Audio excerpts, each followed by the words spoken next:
My name is Jim Thomas, and welcome to the Fitness Management Update.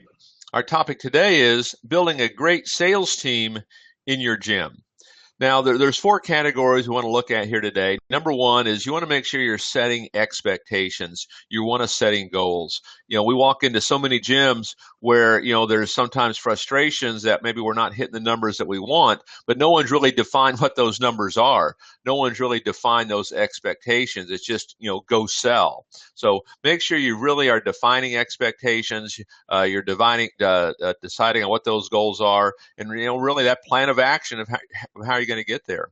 Number two is the educational component of this, and this is the training. You've got to train your staff. Too often, particularly in sales, when people are hired, we're looking for folks that are experienced. We think they know how to do it, and off they go.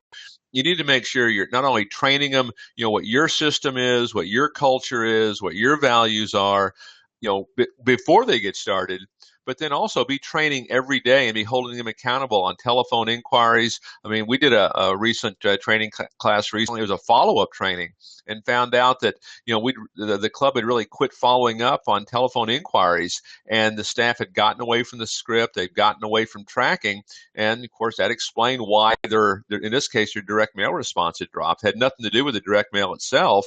It had to do with how it was being handled internally. So make sure you put a high value on training. Number three in our four E's here is encouragement.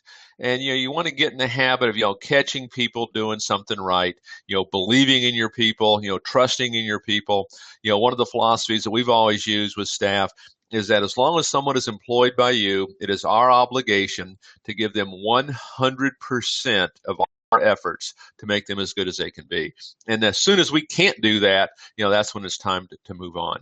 And then finally, in our four E's is, evaluate. Make sure you're giving feedback. Make sure you inspect what you expect. One of the biggest mistakes we see a lot of times that's made when it comes to some of this is we'll deliver this information, but then we don't follow up. We don't give feedback on it. So make sure you're following up and you're inspecting what you expect. My name is Jim Thomas, and this has been the Fitness Management Update.